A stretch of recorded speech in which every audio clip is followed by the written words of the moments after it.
Hey, what's up, guys? It's another Saturday evening, and today we have a new topic, something very important for us athletes and even non-athletes. Talagang it's something that really transcends different vocations, different jobs, different hobbies, I would say. Kasi when you talk about CPR, first aid, even water safety, there are a lot of things that are out of our control.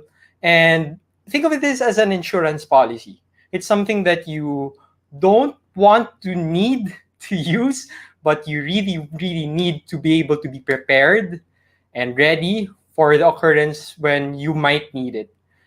In this particular live stream, we have a guest who's not only a triathlete, he's also a former pharma professional, meaning he worked in the pharma industry for a long time. Then he retired, and now he's a businessman. At the same time, he also dedicates a lot of his time to being an EMT, which is an emergency medical technician. And in layman's terms, he's the guy who helps people when they need help.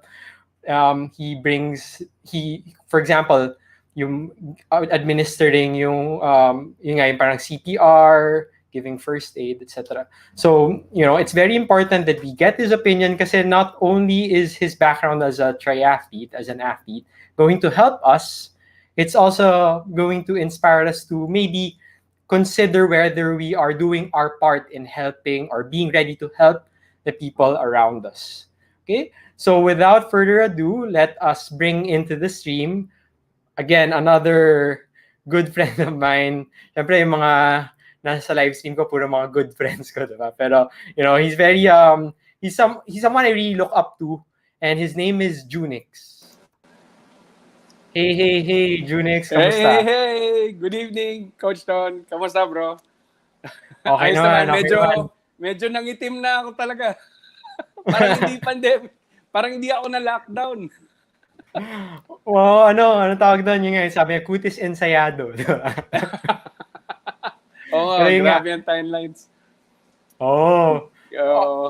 Most of us medyo pumuti kasi nga puro indoor training, pero with what's happening now, it looks like mukhang medyo makukulayan tayo ulit kasi tulad ng recent announcement ni Princess, 'di ba? Mukhang may kasado ng date ang Ironman Philippines. Of course, it's not 100% sure yet kasi marami pang pwede mangyari, but things are, I guess, more positive than ever before, especially with the development, diba, ng vaccine and what. Yes.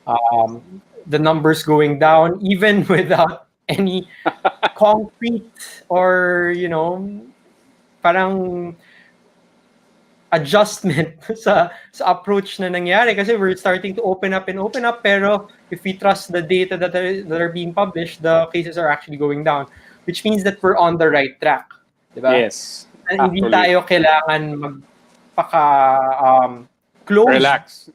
Same way we were in the initial part of the pandemic, but at the same time, tulad ng lagi kong sinasabi, we shouldn't be overconfident. We should be continuing what we're doing, and if we do our part, pabalik rin na talaga sa dati lahat. So, it's very important that we emphasize that. Now, so let's get to the topic kasi we only have an hour and I'm pretty sure medyo marami tayong pwede pag-usapan. So, yes. Yung first na gusto ko tanungin is, aside from kamusta ka, of course, is, how did you, diba, you mentioned that you were formerly into pharma. So, maybe you could tell us a little bit about that. And I guess, parang ano ba yung journey mo when it comes to the professional life in pharma? Sige. Actually, mabubuking ako dito. I'm with the pharma industry for 27 years before I retired. So, ang frustration ko kasi, bro, is to be a doctor. Pre-med ako Tapos, I almost finished med school na. Kaya lang, because of financial reasons, I had to look for a job, which is actually, yun na nga, nasa pharma ako. Then, when I retired, ang dami kong bucket list Isa na yun dun sa triathlon. And of course, isa na dun is for me to continue yung saving lives, quote-unquote. If not to be a doctor, but to be a rescuer or a first responder. So I started out with Red Cross. That's where I honed my skills to as a lifesaver or a first responder. Then, of course, nag-further studies ako to be a licensed TMT. Hindi ko na mabanggitin yung school kasi ang dami school of thought niyan eh. And later on, I will mention yung iba-ibang approach on how to manage trauma cases or medical cases. Okay, so yung goal mo pala before was to be a doctor. Ngayon lang namin nalaman yun. Ewan ko kung yung mga friends ka natin, alam yun eh, no? Pero, yun nga, so much respect to all the doctors out there kasi with what's happening right now, you guys are really one of the most important key cogs in our society right now. So you are the guys who keep this running. So medyo na-disconnect lang si Junix dito sa live stream. I'm gonna bring him in a bit. So yun nga, parang when you think about it, what Junix said, a lot of times whatever we're doing right now, it's not really something that we really planned.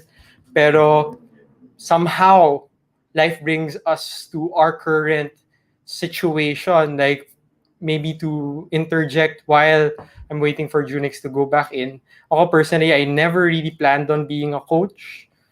I was a computer engineer by profession, and yeah, I got into this part because of my love for science, for data, for my love for a challenge. And when I got into triathlon, I assured myself na parang I'm gonna train as scientifically as I can, because I'm not as athletic as the other people out there. So maybe I can, quote unquote, parang outsmart the sport. And, 10 years later, I think it's the best decision I've ever made. So, yeah, going back to Junix, okay. So, yun. Anyway, you in? All right. I guess it's, yeah, I'm in. Yeah, all right. I'm back. Okay, welcome back. Yep, medyo may glitch lang na konti. Anyway, so it's more like that also. May mga frustrations ako that I was only able to continue it after I retired. So, blessing naman rin because malakas pa rin ako. I can still do the things that I want to do. And at the same time, I was even assigned sa isang place wherein most of the cases were trauma. So, it's really challenging.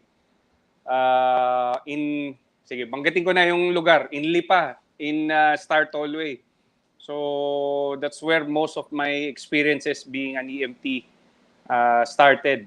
Then eventually, yun nga, nag-expand na rin ako sa further studies.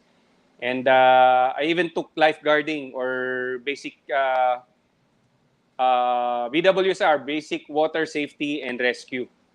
Para at least matuto rin ako how to rescue pagdating sa tubig. Okay, so yung water safety na yan, that came before triathlon or after na? Actually, it was during that time. Meron kasi akong ka-teammate noon na during one of those 70.3, sinabayan ko siya mag-swim. Tapos nakita ko he was hyperventilating. So nagpapanik na siya, although it's not his first time to do the 70.3. Luckily, I was able to swim or tow him to the nearest na rescue bangka doon. So, sabi ko, siguro it's about time for me to take also basic safety water skills. So, para at least, kung meron man may kailangan ng tulong, I can also help out.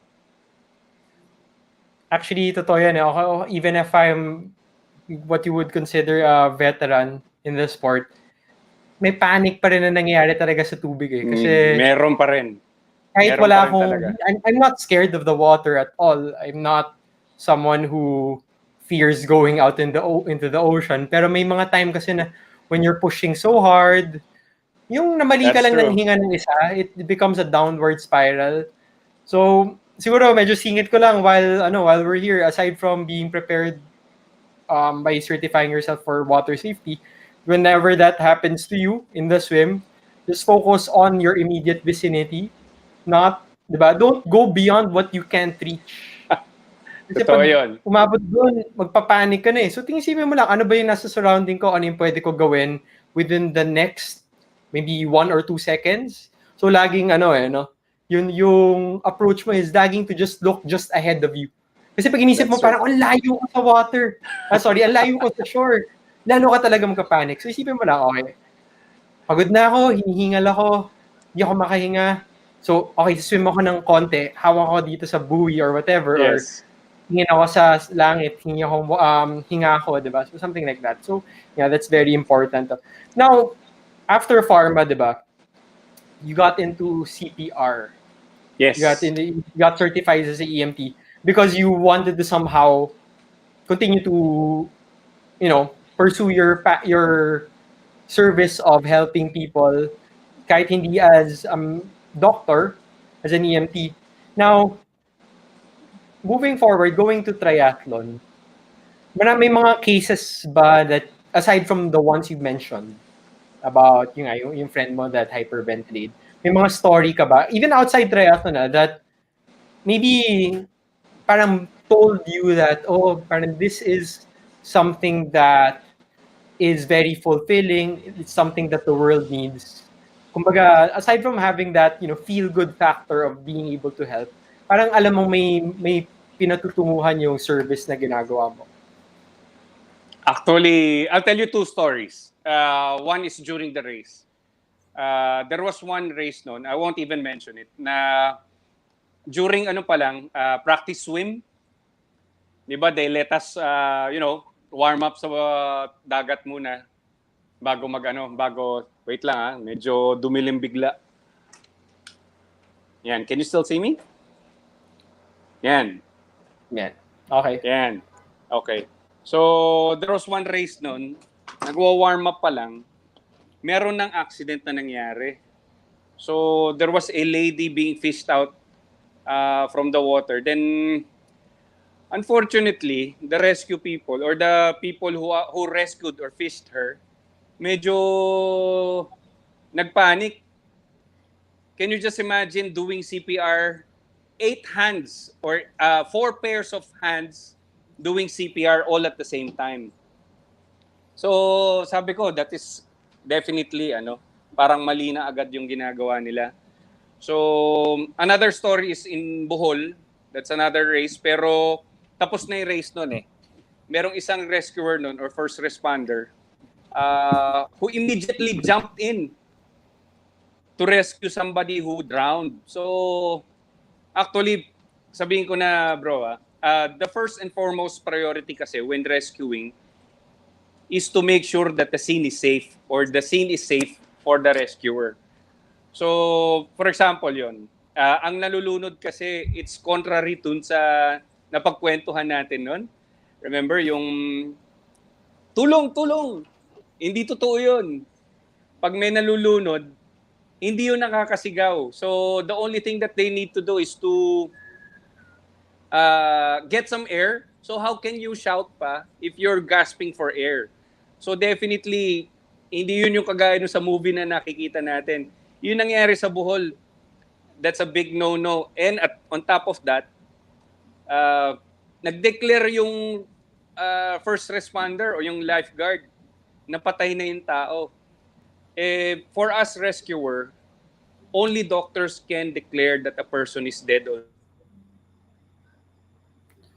Okay, so we lost Junix again, pero what he was mentioning is an incident in one of the local races wherein yung tinatry i-rescue, parang medyo I guess yung response team wasn't really sure of not, I wouldn't say what they weren't sure of what they were doing, pero medyo nagkakagulo kung sino ba dapat yung magbibigay ng first aid na yun. No? So again, like what he mentioned, myth yung nakita natin sa pelikula na pag may nakita kayo nalulunod, sumisigaw at very very wild yung movements. In fact, very subtle pag may nakikita ka nalulunod. Okay? So that's something that I guess we need to emphasize. If you see someone drowning, it's not very obvious. Okay? So Yan, so Junix yan, welcome back, welcome back. Alright, so Nawawala, let's continue nawawala. your story, di ba? So, Yun. So, actually, yun yung naging wake-up call sa akin. Sabi ko, if I'm gonna be, rescuing somebody, might as well be trained properly on how to do it. So, that's the time that I took up BWSR. I even took rescue diving. So, right now, I'm also a certified rescue diver. So, para at least, alam ko rin on how to carry or extract somebody who's already below or nasa seabed na, just, lalo na sa races natin, di ba?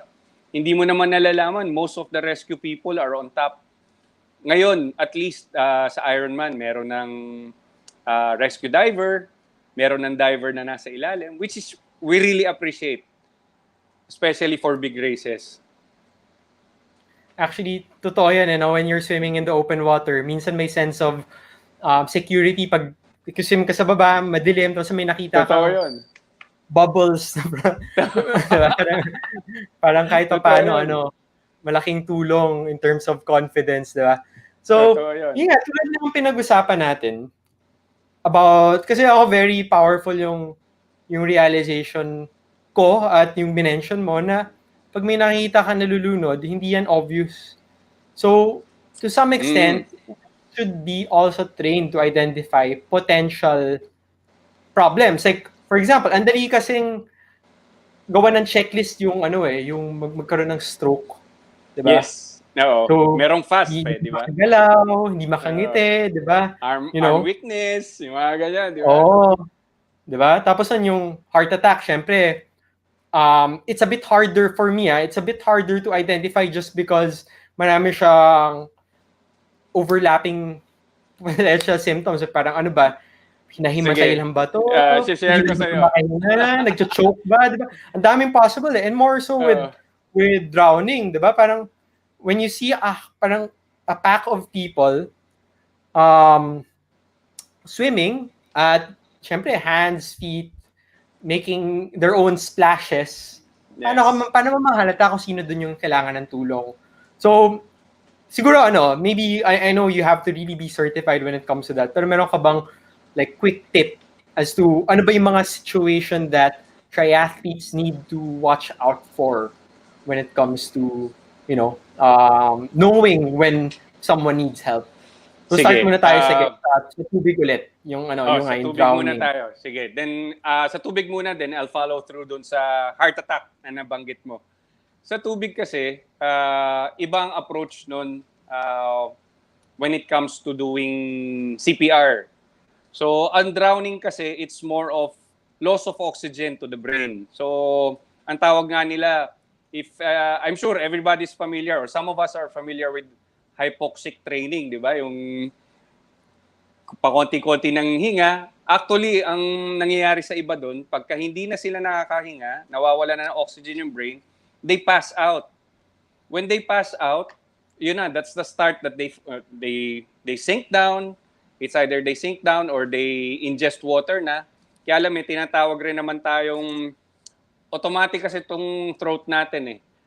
Nagsasara yung bigla. So wala masyadong ingestion ng tubig unless talagang we're really down and out na or wala na, talagang deceased na.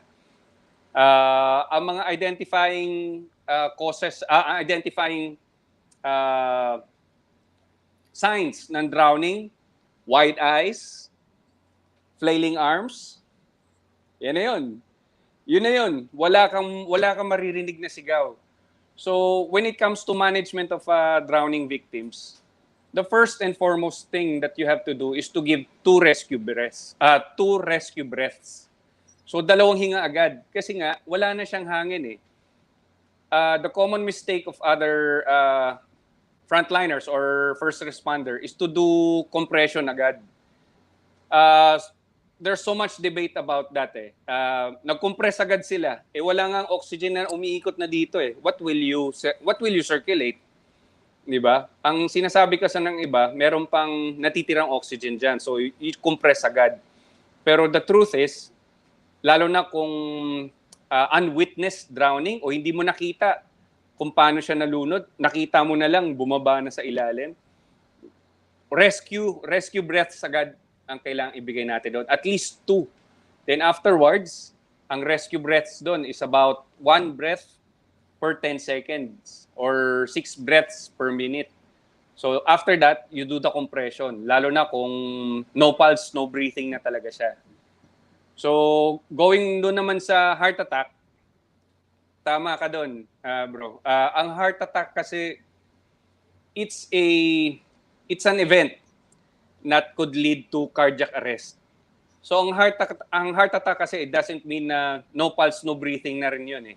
Andiyan pa yung heaviness dito, parang sabi nga nila, dinadaganan siya ng elepante, di ba? Tapos hindi na siya difficulty in breathing na, nagkakaroon na ng difficulty in breathing. So the first thing that you have to do is to give aspirin dun sa tao eh. Kasi there might be a blockage already. So pag nagkaroon ng heart attack, that's the time that it may lead to cardiac arrest or sudden cardiac arrest if it's not witnessed. So that's the time that you do the protocols in CPR. You do the scene safety, you call for emergency, you call for AED. Di ba? Yung AED, napaka-importante niyan. Unfortunately, dito sa atin sa Pilipinas, bihira pa lang ang establishment na may mga public AEDs or automatic electropibrillators or defibrillators. So, ang pinakamaganda doon, if you witness a sudden cardiac arrest, is to do CPR agad. Wala nang iba. Wala nang iba ikaw gagawin until such time that an advanced emergency rescue comes in. Okay. So, yung, di ba, sige, balik muna tayo dun sa water safety, no? Kasi sa drowning, yes. I'm pretty sure maraming, I guess, nasa isip to whenever they train or whenever they race, di ba? So, let's say, nasa beach ka, di ba? Tapos, let's say, hindi matao, and you witness someone drowning, tapos you help him out. Ikaw ba, even if you're, let's say, not a certified first responder, or you haven't been certified in anything, is it better to kahit paano give the life breaths that you mentioned rather than not do anything at all and wait for someone? Or ano ba dapat? Ano ba dapat yung gawin mo? What's like ethically correct or right? Yung mga nabanggit ko sa'yo kanina na management, it's pre-pandemic protocols yun or kumbaga, yun yung system that we follow pre-pandemic. But of course, now it's different. Lalo na ngayon may pandemic. Remember what I mentioned kanina, ang pinaka-priority lagi ang pinaka-number 1 na tinuturo na kailangan first step na gagawin mo is for you to check if the scene is safe. You have to be safe. The rescuers should be safe first before you rescue anyone. So, ngayong pandemic kasi, hindi mo kilala, lalo na if you see someone drowning. Iba na ngayon ang nagiging protocol. So, once you fish out the victim, syempre mag-iisip ka, paano kaya to? Baka mamaya may sakit ito. Yun na yung checking if the scene is safe eh. If you're safe with that rescue procedure. So ako, ang number 1 consideration ko, lalo na kung may kasama naman kasama yung victim, drowning victim, yung kasama niya ang pagpapabigay ko ng rescue breaths. Yun ang pinaka-safest. So instead of me doing the rescue breaths, siya ang gagawa ng rescue breaths, then I will do the compression. So, para at least safe rin yung rescuer. So, ganun yung mga natin ngayon. Lalo na ngayong pandemic, we really have to be very careful.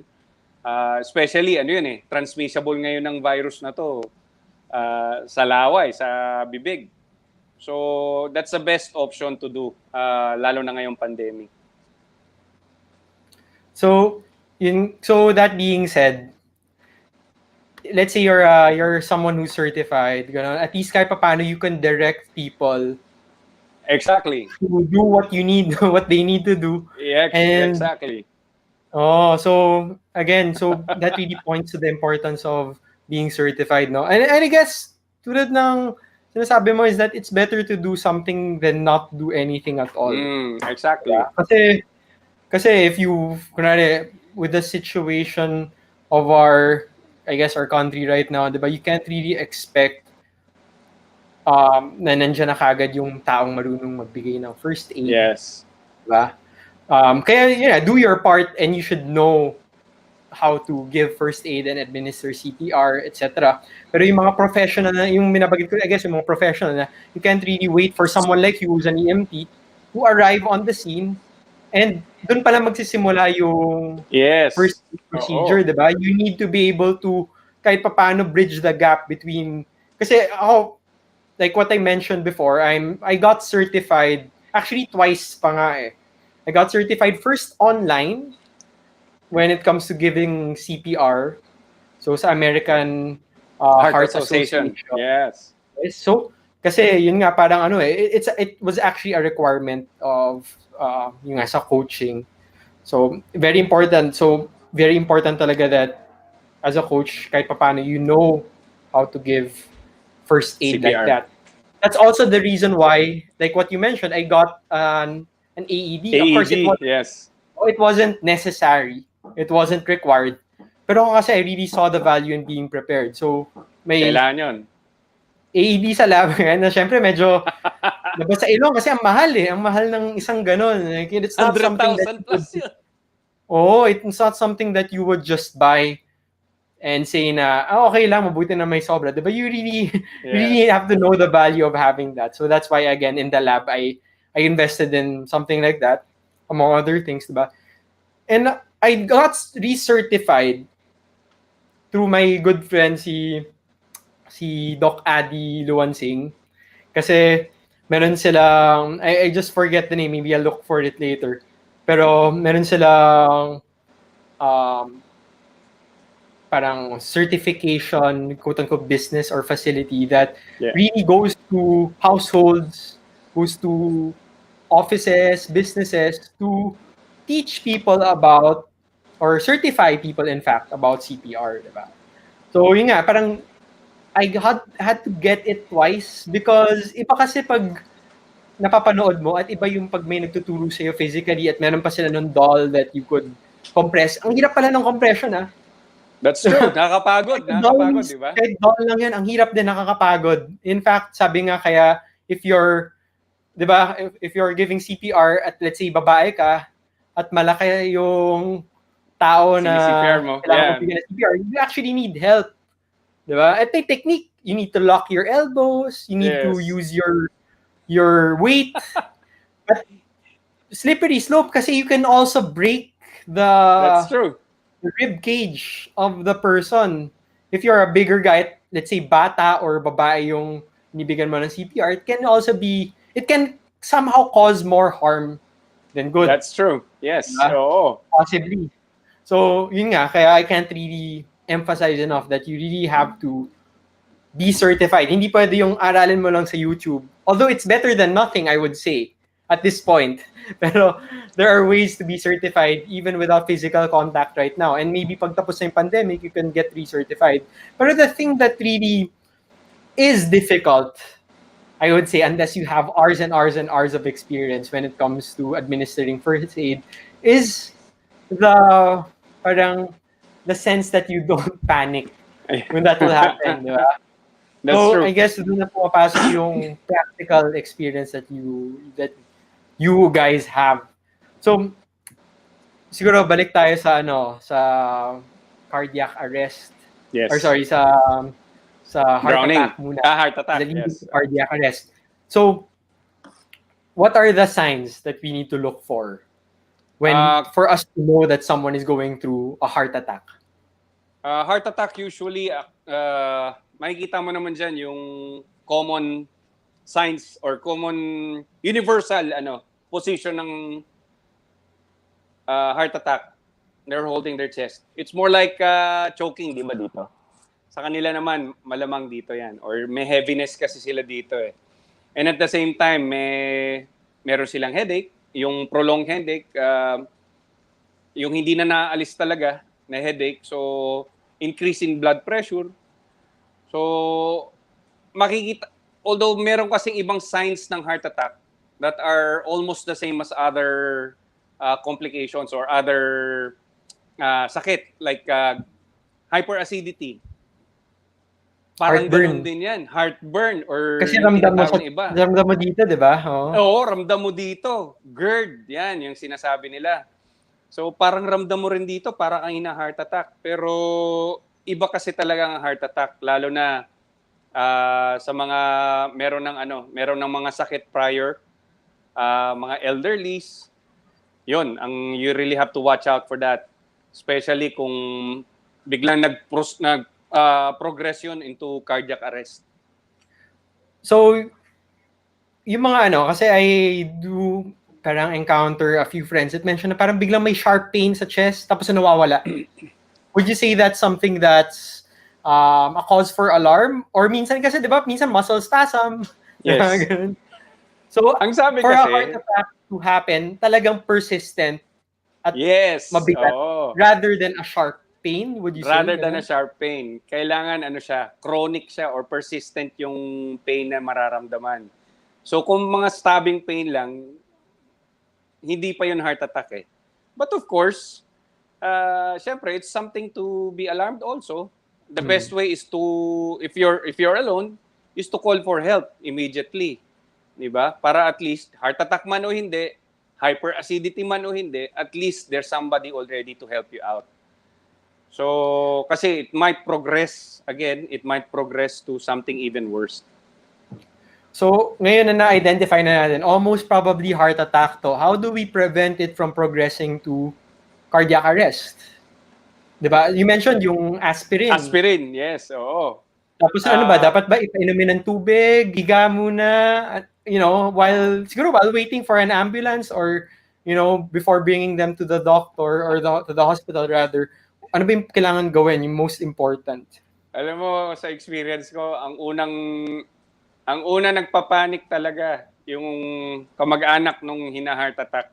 Hindi yung nagkakaroon ng heart attack. So, the best way is for you to be calm. Pakalmahin nyo rin. Kasi if they see you panicking, definitely magpapanik rin yung pasyente o yung victim eh. Diba? So, you remain calm. So, the patient will also be calm. Talk to the patient. Siyempre, yung nabanggit ko, painumin muna ng aspirin. Yung iba naman kasi dito sa atin, hindi lahat merong access dun sa nitrogen patch. So dito, hindi pa sa atin uso yun eh. Although some EMTs, meron na sila laging baon nun, aside from aspirin. So, and of course, you also have to consider na kailangan alam mo yung mga yung mga tatawagan mong tulong, like yung ambulance, yung hospital.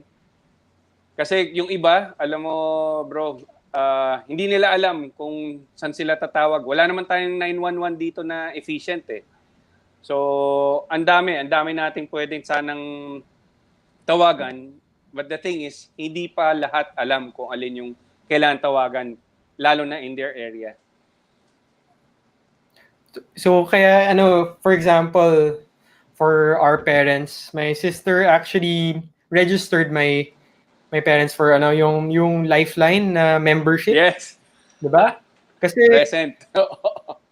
Kasi 'di ba pag meron ka noon, at least kahit papaano, alam mo nang meron kang parang insurance policy at nandun na rin yung mga kailangan mo tawagan, 'di ba? Kasi a lot of times, mapapaisip ka, ano ba kung tumawag ba ako dito, magkano ba babayaran ko? Ready ba ako dun sa babayaran ko, 'di ba? No, those are all valid, very valid concerns. Pero at least man lang if you prepare early and treat it again as an essential rather than something that's optional, then you can be more prepared for any eventuality that might occur. Yes. So yun nga, so medyo yung pagdating sa mga situation na babanggit natin, more broad, di ba? Pero another, I guess, situation that happens in our sport is the presence of yung trauma from crashes. Kasi ako din, like several years ago, I would say, meron nag-crash sa isang hindi ko matandaan talaga yung lugar. Pero nangyari kasi, nung pag-crash nung tao, ginalaw nila kagad, binuhat nila, Yes. tapos may head trauma na. 'Di ba? Parang, siyempre Oo. conscious pa yata during that time, pero ano ba dapat yung gawin mo pag may nakita kang nag-crash? Siyempre, balik tayo dun sa first and foremost, make sure that the scene is safe. Pero aside from that, ano ba yung dapat nating gawin while waiting for help? Kasi pag ganito, hindi na talaga pwedeng walang outside help. Diba? Yes, oo. We're talking Ah, about a big incident na crash. Hindi lang yung galos-galos, pero, oo. something Totoo more. 'yun. I had the same experience sa Clark Speedway. It's a motorcycle race. Ang nangyari naman doon, di nag-crash yung motor. He became impaled. As in, tumusok siya. Na-skewer siya sa isang mga bakal doon. So, ang isa sa mga consideration kasi is you never remove a person who is impaled on something. So, kasi pagka tinanggal mo yun, that's it. Sandali lang, babagsak na yung vital signs nun. Pangalawa, you never move a person if you suspect a neck or spine injury. Tama yung sinabi mo, bro. Pag ginalaw nila agad yon, syempre, kung unconscious man yon or half-conscious, hindi naman yung makakareklamo pag if you move them eh.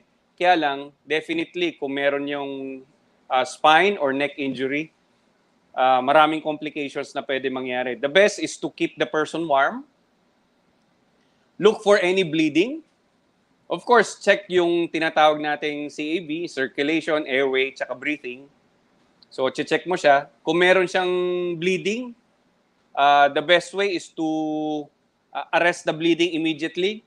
Sabi nga sa akin during my training pag wala kang mga gauze or anything, ano yung pinaka-the best mo na pwedeng gamitin to stop the bleeding?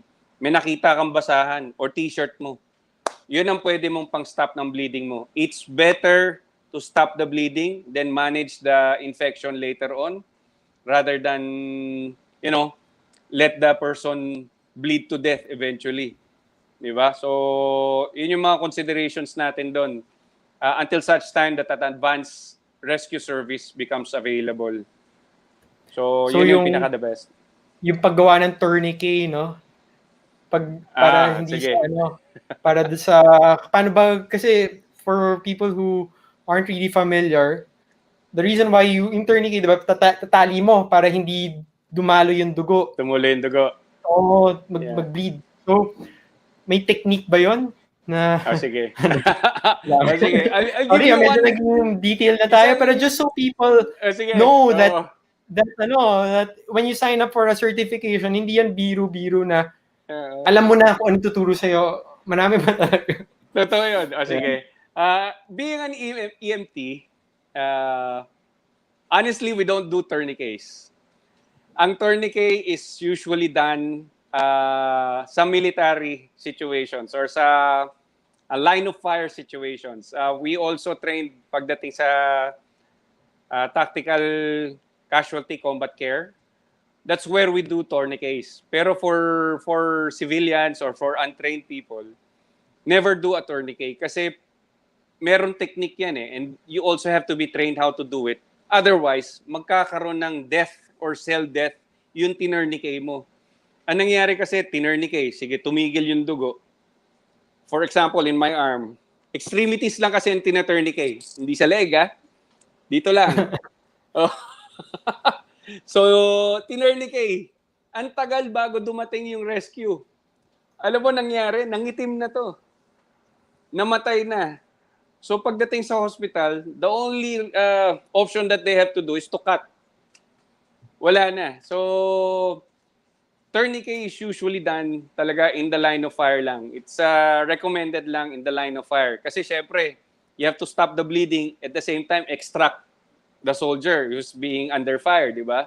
So, kaya kung mapapansin mo, karamihan ng mga military natin na nanggaling sa digmaan, may putol na pa, malamang yan na tourniquet yan. Tapos, nung na-extract sila, nadala na sa hospital, puputulin na lang para hindi na kumalat yung cell death. So, tourniquet is best if you are trained how to do it. It's very effective. But if you're not trained how to do it, the best way is to just stop the bleeding, put anything na mag-absorb or magsa-stop ng bleeding, talagang idiin mo siya. Masasaktan yung patient no, yung victim, pero that's the best way. Yung iba nga nakikita natin, yung mga nakikita na sa TV, yung si Rambo, kukuha ng bala, lalagay doon sa sugat, sisindihan, di ba?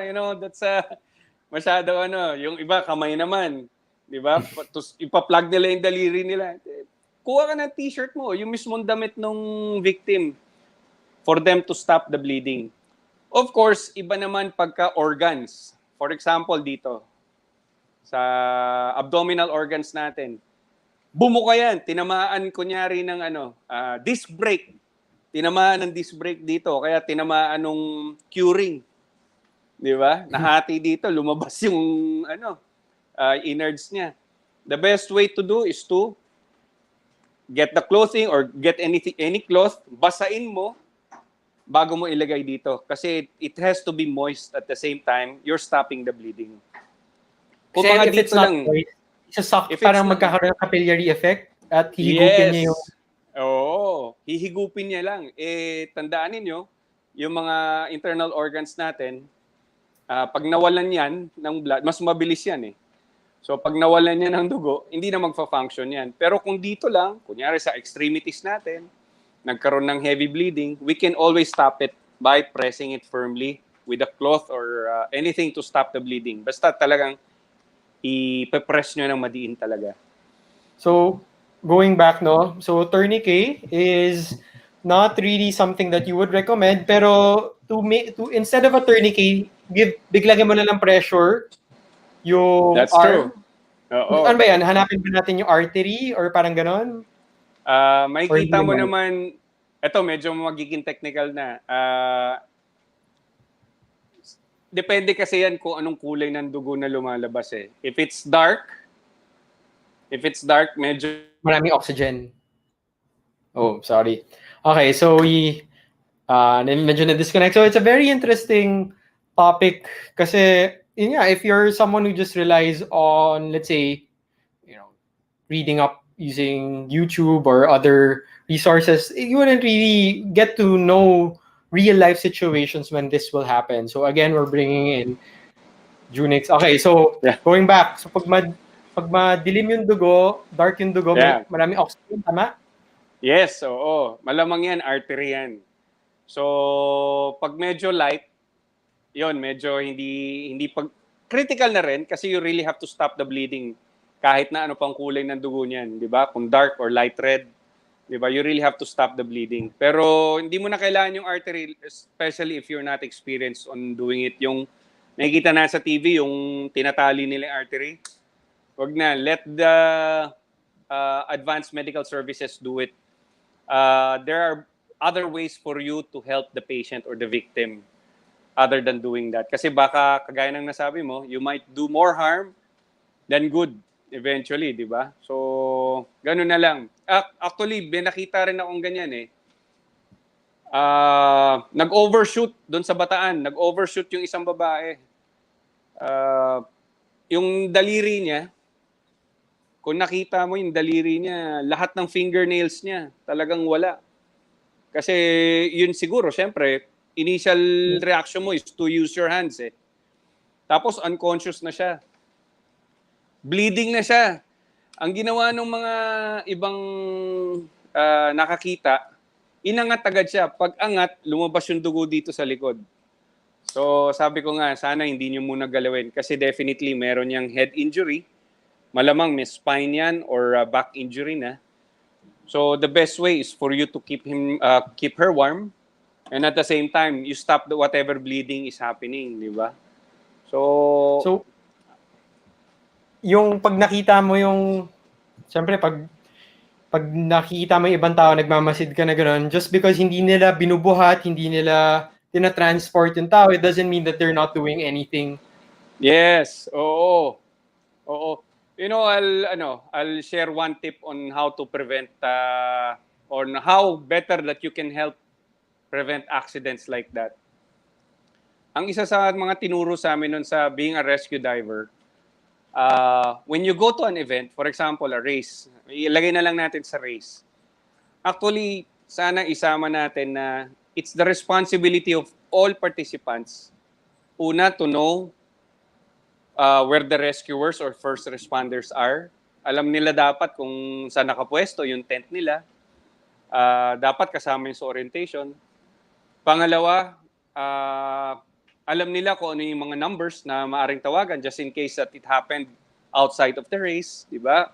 Alam nila kung may AED, kung may ambulance, kung may stretcher. Kasi those are the things that you can do aside from, lalo na if you're not certified. Those are the things that you can do to help just in case there's an accident that will happen. Yun ang medyo na-overlook natin, lalo na if we're so excited about the race, di ba? So I myself, alam mo naman bro, medyo ma-PR ako eh. Kinakausap ko yung rescue. So, saan ba kayo pupwesto? Ganyan. Ano ba? May jet ski ba kayo? Meron ba kayong paddleboard? Meron ba kayong rescue diver? So, just in case na kailangan ng tulong, saan ko ba kayo makikita? So, I try to orient myself para at least just in case that I need a help, I myself need a help in rescuing somebody, alam ko kung saan ko sila hahanapin. So, ano no? Like I guess ito yung parang one of the things that I always emphasize is that you as a participant, hindi pwede yung kasi alam mo naman tayo, a lot of times we feel like we're always in good hands, which we are always naman when it comes to racing. Naman. We are yung local organizers. Pero we shouldn't really, parang hindi natin pwede iasa lang sa organizer. That's true. Kung ano yung gagawin pag may accident. We also have to know that we as a part of the community should have a part. Diba? Pag may nakita ka na accident, hindi pwede yung sige, okay na yan, may darating naman, diba? Parang, parang medyo naman, kahit pa paano you have to be prepared to give the help. Kasi if you were on the other side, at ikaw yung kailangan ng tulong, you would appreciate if someone helped you. I think, another thing that I guess a lot of people encounter when it comes to races, diba? Yung siguro, ito, not as dangerous as the earlier ones, pero still very important. Pagdating ng heat stroke, diba? Dehydration, heat stroke. Kasi ito, lahat to nangyari na rin sa akin eh. Like, to tell you a story, alam ko na heat stroke ako before kasi it was one of the long races in Subic. Tapos na yung race, lunchtime, mainit, giniginaw ako. So I feel, talagang giniginaw, gusto ko mag-jacket, ganun. So I know that something was wrong and based on my inference is that na-heat stroke ako. So second is, when I got dehydrated, this happened several days after na, like 1 or 2 days after, fever ko umabot ng 40. Tapos, mabilis naman na pababa. Pero I had to be rushed to the hospital. After the race na, nakauwi na ako sa Manila and all. Kasi, yun nga, parang, by the looks of it, mukhang, it wasn't as straightforward as na-dehydrate ako eh. Mukhang 1, na-dehydrate ako, and 2, I had the upper respiratory infection, which is common after racing. Kasi, yun nga, na-irritate yung mucosa natin, our lining, and at the same time, baksak ang immune system mo. So I had an infection and it was exacerbated by the fact that I was dehydrated, di ba? So, pag may nangyari na gano'n, kasi when we talk about these things, hindi yan kasing instant ng drowning or, heart attack, di ba? Pero what can we do to at least man ng help our teammates or our friends who you might suspect are encountering something like this, lalo na sa tropical climate that what we have. Lalo na ngayon, di ba? Init ngayon. So, tama yung sinabi mo, bro. Isa sa mga signs ng heat stroke is altered mental state. Yun yung tinatawag namin. Pag medyo hindi na niya, disoriented na siya, hindi na niya alam kung anong ginagawa niya, or makikita mo na lang, he's just running, pero nakikita mo, labored na yung breathing. So, syempre, pagdating doon, hindi mo naman pwedeng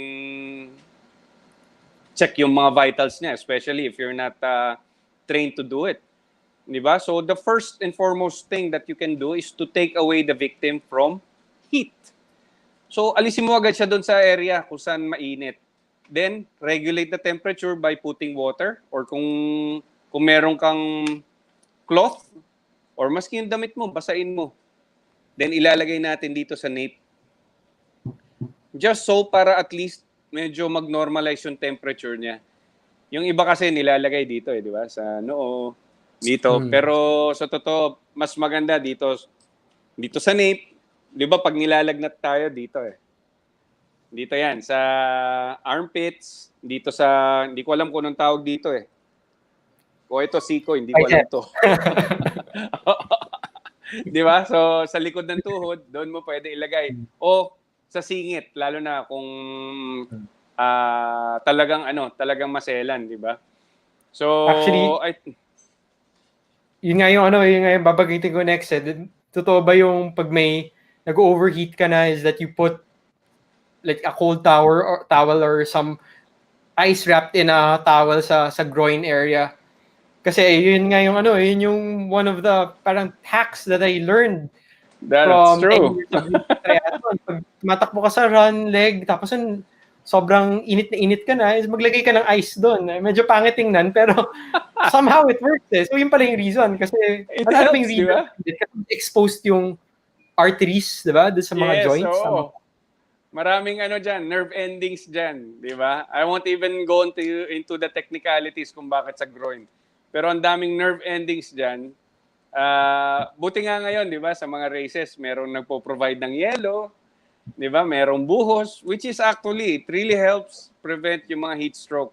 We really appreciate those races that they provide those kind of help sa mga athletes natin.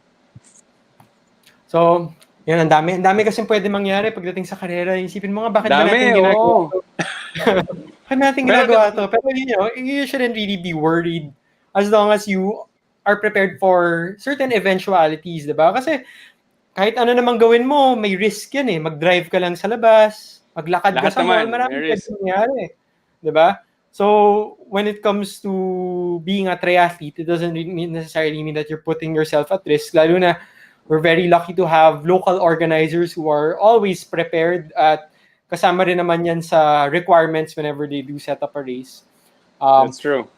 I guess yung one of the things that probably irk me and a lot of my friends is that pag nakita may accident na nangyari at let's say someone perishes, ang unang comment ng ibang tao is bakit wala bang first responders na nandun? It doesn't mean na pag may first responder, wala nang, may magician sila na hindi na pwedeng, wala nang mamamatay or what. But at the same time, That's true. Drastically changes the prognosis for an incident to happen. Diba? So, we even have a very bad habit whenever there's an accident that's happening. We take videos. Diba? Labas lahat ng cellphone instead of helping. So they take out their cell phones, take a video, take a picture of the accident instead of helping out. So sana, hindi ko naman sinasabing lahat, pero sana we can change that habit. Kasi for us responders, we're also being put in a limelight every time that we respond to an accident. Tapos kinukuhanan kami ng video, then afterwards, ipopost sa Facebook, sa social media. Tapos ang daming pupuna na mali yung ginawa ng first responder. Ganun ba? Kasi tulad ng sinabi mo nga, maraming school of thought when it comes to first response, di ba? Yes. It's both a science and an art. The same way that being a doctor is not something that is parang step 1, step 2, step 3. Yes, may guide ka. Pero kahit paano meron kang you have a free hand when it comes to streamlining or managing these steps. Kasi you have protocols to follow, you have standards to live up to, pero situations that arise are usually not as simple as A, B, C, D. Diba? Maraming sabay-sabay na nangyayari. And apart from that, siguro gusto ko banggitin, when it comes to taking videos, not only are you violating the rights of the first responder, kasi nga kahit sa hospital pag may operation, bawal mag-video. Kahit nga ako kunyari so si Isaac, when he was born, he was yeah, he had an infection, so he was brought to the NICU. We could take pictures of him, pero pag may nagbibigay na ng, let's say, ano tawag doon, yung suero, or what, we couldn't take videos. In fact, hindi nga kami pwede manood kasi kahit pa paano na-affect yung yung mindset ng doktor na nagbibigay, medyo nagiging conscious, di ba? Totoo So a lot yan. of things can possibly happen. A lot of wrong things can possibly happen. And at the same time, not when you take videos, you're also violating the privacy of the person Victim. involved, yung aksidente. That's Di true. ba? Oo, kawawa naman. Yung lalo na if they perish, di ba? You wouldn't really want their loved ones to find out na namatay yung tao on social media. Or, di ba, parang, as much as we do want to help, or we think that the things that we are doing is inconsequential, di ba? Or wala siyang posibleng, Oo. makasama, di ba? We should be more conscious kasi with the tools we have right now, social media, having cell phones, it's both a powerful tool and a liability, di ba? So we have to be responsible when it comes to those things. So we're wrapping up our live stream, no? Siguro before we end, let me just share I was finally able to get the info from where I got my certification. Kasi ako hindi ko alam to kasi mini-message ko lang directly sa Facebook. But if you guys want to be able to inquire about first aid or being certified to give CPR, not be a first responder kasi syempre you have to go through a long process for you to actually be an EMT, diba? Pero at least man lang be certified when it comes to CPR. Yeah. And giving first aid. So sa FDM Training Center, this one is in Banawe.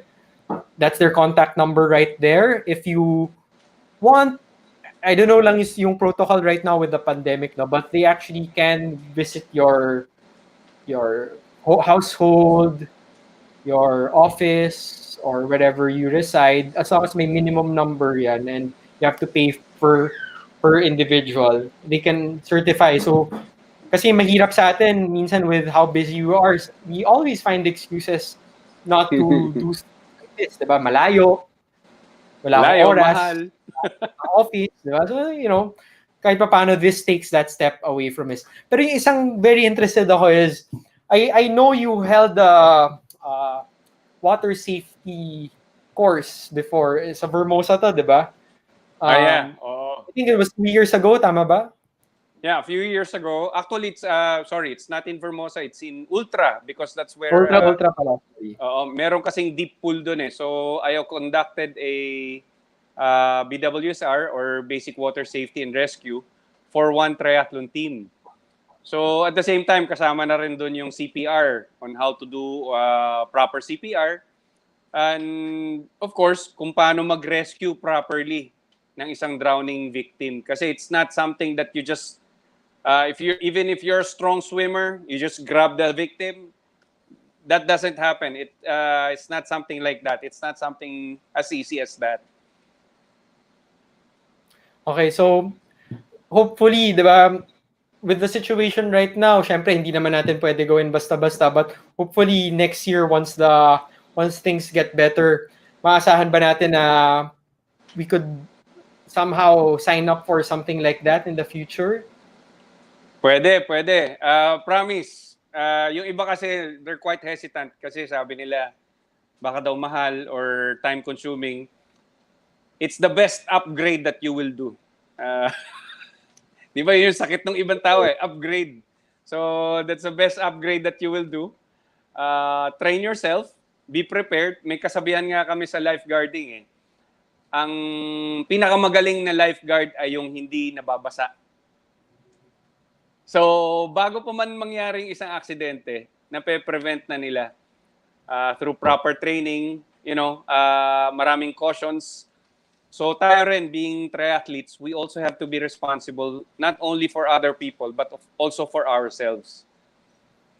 Okay, so yun, those are, I guess, very powerful and very, very important ending words from again, Junix, diba? So Again, bro, very thankful rather for your time, and alam kong this is something that a lot of people actually have to pay for to be able to learn, di ba? Pero Totoo. tayo kasi importante, kahit pa paano we open up the door para at least they know the importance, know the first signs, and hopefully tayo mismo mag-consider tayo na to get certified kasi the more people are aware of what they need to do, the higher the chances of people surviving or people recovering from these incidents in the future, diba?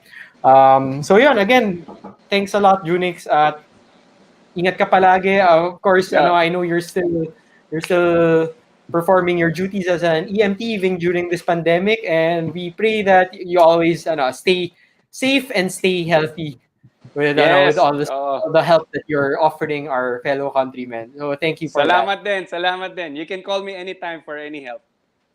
All right. All So right. all right. So thank you very much, Junix, for again giving his time. So I actually came up with this topic because I really know how important being prepared is. So like what I said earlier in the live stream, it's something that you want to learn and not use. Diba? Kasi kahit na isipin natin na may mga ambulance, may mga first responder, may mga doctors on scene, hindi naman sila omnipresent na nandun sila sa bawat sulok ng race course. And tayo, as much as possible, if we see an accident or we see something untoward happen, we can at least bridge the gap para mas tumaas yung survival rate ng fellow participant natin. And this also applies in training. Kasi pag nagde-train tayo, minsan we push ourselves or accidents happen and wala naman tayong bit-bit na ambulance palagi whenever we train, diba? So it's better to be ready.